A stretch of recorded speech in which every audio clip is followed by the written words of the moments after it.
এখনকার বাচ্চারা সবজি একেবারেই খেতে চায় না। সবজি দেখলেই পালিয়ে বেড়ায়। বিশেষ করে আমার বাচ্চা তো সবজি একদমই খেতে চায় না।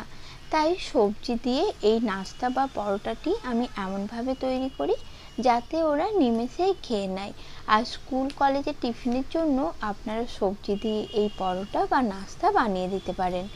তো আমি নাস্তা বা পরোটা বানিয়ে নেওয়ার জন্য আমি বেশ কিছু সবজি নিয়েছি, যার মধ্যে রয়েছে বাঁধাকপি, ক্যাপসিকাম, গাজর ও পেঁয়াজ। সব কিছুকেই আমি সরু লম্বা পাতলা করে কেটে নিয়েছি। তো এখন সব সবজিগুলো এইভাবে হাত দিয়ে খুব ভালোভাবে মিক্স করে নিতে হবে। আপনারা আপনাদের পছন্দের যে কোনো সবজি এখানে অ্যাড করতে পারেন। এবার এখানে আমি দিয়ে দিলাম হাফ চামচের মতো নুন। নুন দিয়েও সবজিটাকে এখন হাত দিয়ে এভাবে ভালোভাবে একটু মেখে নিতে হবে। আর মেখে সবজিটাকে আমি 10 মিনিটের জন্য রেস্টে রেখে দেব। এতে সবজিটাও যেমন নরম হয়ে যাবে, তেমন সবজির থেকেও এক্সট্রা জলটা বার হয়ে আসবে। এখন ঢেকে রেখে দিচ্ছি 10 মিনিটের জন্য। আর ততক্ষণ আমি আটার ডোটা মেখে নেব। আমি আটা দিয়ে পরোটা তৈরি করছি, আপনারা চাইলে ময়দা দিয়েও পরোটা বানিয়ে নিতে পারেন, অথবা আটা ময়দা হাফ হাফ করে মিশিয়েও পরোটা বা এই নাস্তাটি তৈরি করতে পারেন।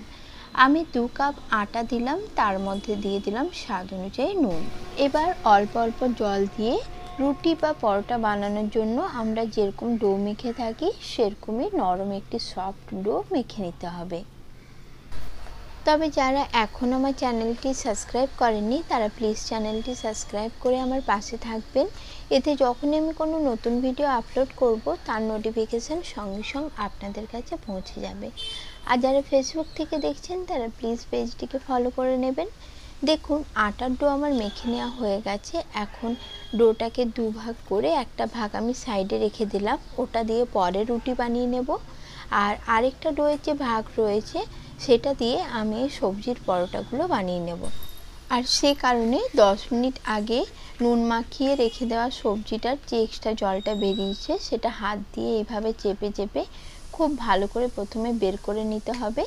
আর এইভাবে পুরো সবজিটার এক্সট্রা জল বার করে সবজিটা আমি ডোয়ের মধ্যে দিয়ে দিয়েছি। আর এই পর্যায়ে দিয়ে দিচ্ছি 2 চামচ সাদা তেল। এখন সব কিছু একসঙ্গে খুব ভালো করে ডোয়ের সঙ্গে মেখে মিশিয়ে নিতে হবে। আর মাখতে মাখতে দেখবেন সবজিটা কিন্তু ডোয়ের মধ্যে এইভাবে খুব সুন্দরভাবেই মিশে যাবে। এবার ডোটার থেকে আমি ছোট ছোট লেচি কেটে নেব। আর লেচিগুলো হাত দিয়ে ভালোভাবে সমান করে গোল করে নিতে হবে, যাতে বেলে নিতে সুবিধে হয়। এবার এখান থেকে একটা লেচি নিয়ে চাকি বেল্লার ওপরে শুকনো আটা ছড়িয়ে এটাকে বেলে নিতে হবে। এই পরোটা খুব বেশি পাতলা করে বেলা যাবে না, যেহেতু সবজি দেওয়া আছে। হালকা একটু মোটা রেখে বা যতটা সম্ভব গোল করে বেলা যায় ঠিক সেইভাবে বেলে নিচ্ছি। দেখুন একটি পরোটা আমার বেলা হয়ে গেছে। এইভাবে প্রথমে সব কটা পরোটা বেলে আমি রেডি করে নিয়েছি।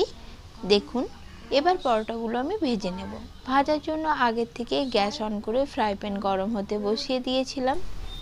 এবার এর মধ্যে পরোটা দিয়ে পরোটার দুটো সাইড উল্টে পাল্টে সেঁকে নিয়ে দিয়ে দিলাম সাদা তেল। আর গ্যাসের ফ্লেম মিডিয়াম লোতে রেখে, যেহেতু সবজি দেওয়া আছে তাই মিডিয়াম লোতে পরোটা উল্টে পাল্টে একটু চেপে চেপে লালচে করে ভেজে তুলে নিতে হবে। এইভাবেই সব কটা পরোটা ভেজে আমি রেডি করে নিয়েছি। এই পরোটাগুলো খেতে দারুণ টেস্টি হয়, ছোট থেকে বড় সকলেই খেতে ভীষণ পছন্দ করবে। একবার হলো বাড়িতে তৈরি করে আমাকে জানাবেন কেমন লেগেছে।